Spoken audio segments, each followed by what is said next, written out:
Good evening, visitors. Welcome to the Australian War Memorial's Last Post ceremony. My name is Chris Weidenbar, and joining us today from the Royal Australian Air Force is Sergeant Troy Jorgensen. We warmly welcome the family of Sergeant John Gordon Dwyer, whose story will be told shortly. We welcome the veterans who have served, those that are still serving, and the families that love and support them. We acknowledge the members of RSL and Services Clubs Association, RSL Victoria and RSL Queensland, who are watching the broadcast of this ceremony across Australia. During the ceremony, wreaths will be laid at the base of the pool of reflection by family, visitors, and by students on behalf of the following schools. From Western Australia, Dale Christian School, Secondary Department, Armidale. And from Queensland, St Peter's Lutheran College Junior School, Indooroopilly, and Calvary Christian College's Primary Department from Mount Louisa. I invite you all to please stand and join in singing the National Anthem.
Thank you. Boys and girls, you may be seated.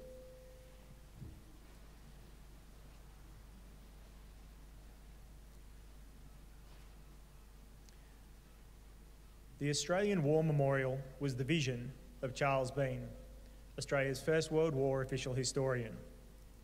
Bean landed with the Australian troops on Gallipoli and stayed with them at the front through to the end of the war. The idea of this national memorial and museum came to him at Pozières, France, in the depths of the bloody fighting of 1916. Bean's idea was that this would be a place where families and friends could mourn loved ones buried in faraway lands. It would also be a place that could help all Australians understand what these men and women had endured and what they had done for us. Bean's vision, to which we remain true, is best expressed as inscribed in the entrance to the memorial's galleries. Here is their spirit, in the heart of the land they loved, and here we guard the record which they themselves made. Tonight, we will read the story behind just one of those on the Roll of Honour, which lists the names of more than 102,000 men and women who have given their lives for us in war and operations for more than a century. But first, we present a lament, Flowers of the Forest. Wreaths or floral tributes will now be laid at the base of the pool of reflection.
Today, we remember and pay tribute to Sergeant John Gordon Dwyer. John Gordon Dwyer was born in the Sydney suburb of Paddington on the 18th of August 1916, the son of Sylvester and Clara Dwyer. After receiving his education at Sacred Heart School in Pymble and then Marist Brothers in North Sydney, he worked as a flour miller engineer. Dwyer enjoyed many sports, including cricket, football, golf, boxing and swimming. On the 4th of April 1942, while living at Drummoyne, Dwyer married Brenda Daly, and the couple would have one child together, a daughter named Rabina, born in March 1943. Just 6 weeks after his wedding, Dwyer formally enlisted into the Royal Australian Air Force. Prior to this, he had been serving in the 17th Field Company of the Royal Australian Engineers. From the time of his enlistment in May 1942 until early 1943, Dwyer trained at various bases across Australia and took classes in air gunnery and bombing. He was promoted on a number of occasions throughout his training, and on the 4th of March 1943 reached the rank of sergeant. A few weeks after his promotion, Dwyer said goodbye to his young family and sailed for the war in Europe. In mid-June, he arrived at the Mountbatten RAF station in Plymouth, England, and soon joined Royal Australian Air Force No. 10 Squadron. No. 10 Squadron was the only Australian squadron to serve continuously throughout the entire war in Europe. When Dwyer joined, it was serving in Coastal Command, patrolling the waters of the English Channel and Atlantic Ocean, mainly in search of German submarines. Dwyer served as an air gunner on No. 10 Squadron's Sunderland aircraft and was responsible for defending the aircraft from attacks from the German fighters. Just before 9 a.m. on the 11th of August 1943, Dwyer took off from Mountbatten Base aboard Sunderland DP-177 to carry out an anti-submarine patrol in the Bay of Biscay off the west coast of France. Just after 2 p.m, the aircraft was seen by an Allied Sunderland on a neighbouring patrol, but this was the last time the aircraft was ever seen or heard from again. It is likely that the aircraft came under attack from a German Junker 88 fighter. All 12 members of the crew, including Sergeant Dwyer, were reported missing, presumed killed. Dwyer was 26 years old. His name is listed on the Runnymede Memorial in Surrey, England, which commemorates more than 20,000 Allied airmen and women lost in air operations from the United Kingdom and Western Europe in the Second World War who have no known graves. His name is listed on the Roll of Honour on my left among some 40,000 Australians who died while serving in the Second World War. His photograph is displayed today beside the pool of reflection. You will see him in the front row on the left. This is but one of the many stories of service and sacrifice told here at the Australian War Memorial. We now remember Sergeant John Gordon Dwyer, who gave his life for us, for our freedoms, and in the hope of a better world. Please stand for the reading of the ode and the sounding of the last post.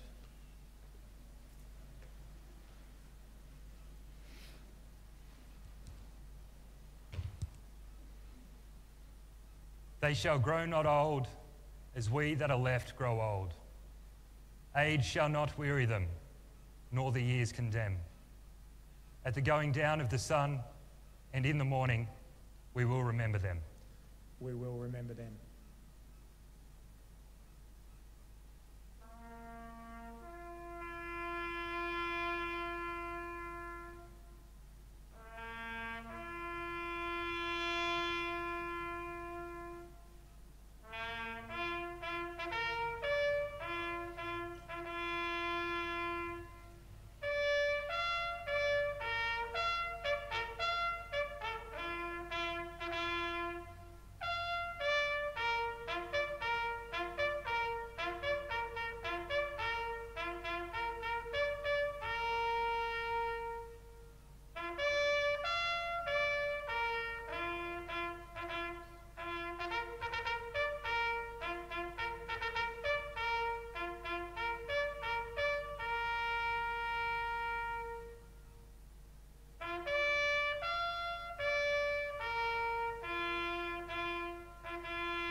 lest we forget. Lest we forget.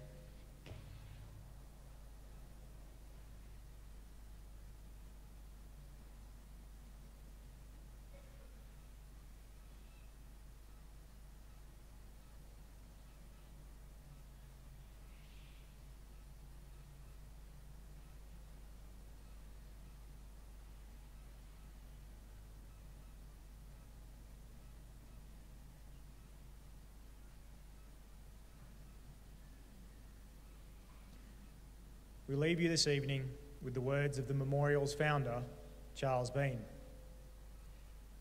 Many a man lying out there at Pozières or in the low scrub at Gallipoli with his poor, tired senses barely working through the fever of his brain has thought in his last moments, well, it's over. But in Australia, they will be proud of this. Ladies and gentlemen, girls and boys, that concludes the last post ceremony. We thank you for visiting the Australian War Memorial and wish you all a very good evening.